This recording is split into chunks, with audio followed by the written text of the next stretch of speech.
Hello दोस्तों, आज की वीडियो में हम एक्सप्लेन करने वाले हैं मूवी 50 शेड्स ऑफ ग्रे को। कहानी की शुरुआत होती है एनेस्थीसिया स्टील से, जो इंग्लिश लिटरेचर से ग्रेजुएशन कर रही है। उसकी रूममेट कैट न्यूज़पेपर के लिए आर्टिकल लिखती है, पर उसकी तबीयत खराब होने की वजह से वो एनेस्थीसिया को अपनी जगह भेज देती है। एनेस्थीसिया इंटरव्यू लेने के लिए क्रिस्टन ग्रे के शानदार ऑफिस में पहुंचती है। क्रिस्टन 27 साल का एक लड़का है जो छोटी सी ही उम्र में बिलियनर बन चुका है। उसे इंटरव्यू के लिए 10 मिनट दिए जाते हैं, पर ग्रे एनेस्थीसिया की मासूमियत और सादगी से अट्रैक्ट हो जाता है और उससे 10 मिनट के बाद भी बातें किए ही जाता है। एना के जाने से पहले क्रिस्टन उससे उसके सवाल ले लेता है और उसके घर पहुंचने से पहले जवाब कैट को ईमेल कर देता है। पढ़ाई के साथ साथ एक हार्डवेयर की शॉप पर काम करती है, जहां क्रिस्टियन कुछ सामान लेने पहुंचता है, जहां एना उससे इंटरव्यू के लिए एक तस्वीर मांगती है। क्रिस्टियन उससे अपना नंबर देकर वहां से चला जाता है। अगले दिन फोटो लेने के बाद एना और क्रिस्टियन कॉफी पीने के लिए जाते हैं, जहां एना अपनी फैमिली के बारे में बताते हुए कहती है कि उसके सौतेले पिता ने उसे पाला है और उसकी माँ चौथी शादी करने जा रही है। क्रिस्टिन को एना बहुत ही मासूम लगती है। वो एना से कहता है कि मैं तुम्हारे लिए नहीं हूँ और हमें दूर रहना चाहिए। पार्टी में शराब पीने के बाद एना क्रिस्टिन को कॉल करती है और बाहर आने पर एना का एक दोस्त उसे जबरदस्ती किस करने की कोशिश करता है। तभी क्रिस्टिन वहां आ जाता है और उसे वहां से अपने घर ले जाता है। सुबह क्रिस्टिन उससे कहता है कि मैं तुम्हारी परमिशन के बिना तुम्हें हाथ भी नहीं लगाऊंगा। एना कुछ समझ नहीं पाती। वापस जाते वक्त क्रिस्टिन एना को किस कर लेता है। अगले दिन क्रिश्चियन एना से एक कॉन्ट्रैक्ट साइन करवाता है कि उनके बीच हुई बातें एना किसी से नहीं कहेगी और कहता है कि मैं किसी से भी प्यार नहीं करता और लड़कियों से सिर्फ फिजिकल रिलेशनशिप रखता हूँ और कुछ नहीं। क्रिश्चियन एना को अपना रेड रूम दिखाता है, जहाँ बहुत सारे बीडीएमएस टॉयज रखे हुए होते हैं और कहता है कि मैं बहुत ही डोमिनेटिंग हूँ। एना कहती है कि हम साथ रहेंगे। क्रिश्चियन कहता है कि मैं किसी के भी साथ नहीं सोता हूँ।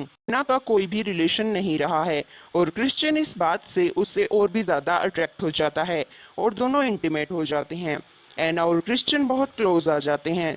तभी क्रिश्चियन के माता पिता आते हैं। क्रिश्चियन की माँ एना को देखकर बहुत खुश होती है, क्योंकि माँ ने कभी भी क्रिश्चियन को किसी लड़की के साथ नहीं देखा है।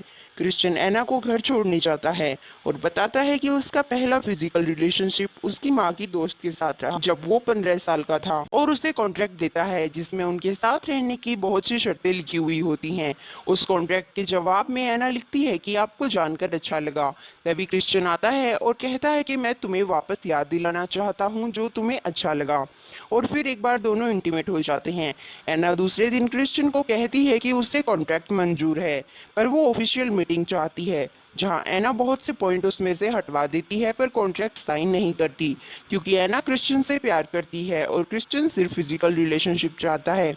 एना के ग्रेजुएशन फंक्शन में मिस्टर ग्रे गेस्ट के तौर पर आता है और एना को एक कार गिफ्ट करता है।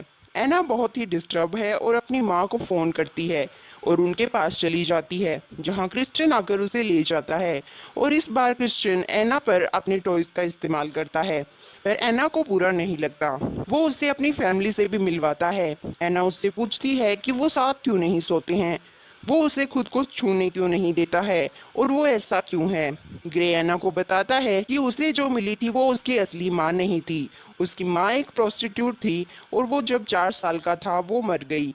ग्रे के शरीर पर काफी जलने के निशान भी थे। ग्रेजुएशन के बाद एना जॉर्जिया चली जाती है। क्रिश्चियन उसे मिस करता है और एना के पास पहुंच जाता है। वो दोनों बहुत अच्छा वक्त साथ गुजारते हैं, जिसके बाद एना क्रिश्चियन से दोबारा वही सब सवाल करती है और कहती है कि अगर मैंने तुम्हारे रूल तोड़े तो तुम क्या करोगी। क्रिश्चियन कहता है कि तुम्हें उसकी सजा मिलेगी। एना कहती है कि मैं देखना चाहती हूँ कि तुम मुझे क्या सजा देते हो। क्रिश्चियन एना को बहुत जोर से मारता है। सजा के बाद क्रिश्चियन एना के पास जाना चाहता है, पर एना मना कर देती है। एना कहती है कि तुम मुझे सिर्फ दर्द देना चाहते हो। एना ग्रेस से कहती है कि वो उससे प्यार करती है और अगले दिन वहां से चली जाती है। क्रिश्चियन उसे चाहकर भी रोक नहीं पाता। अलग होने के बाद वो दोनों एक दूसरे को बहुत याद करते हैं। ग्रे भी एना से प्यार करने लगता है, पर ये सब एक्सेप्ट नहीं कर पाता। पर अब एना जा चुकी है और ये कहानी यहीं खत्म हो जाती है।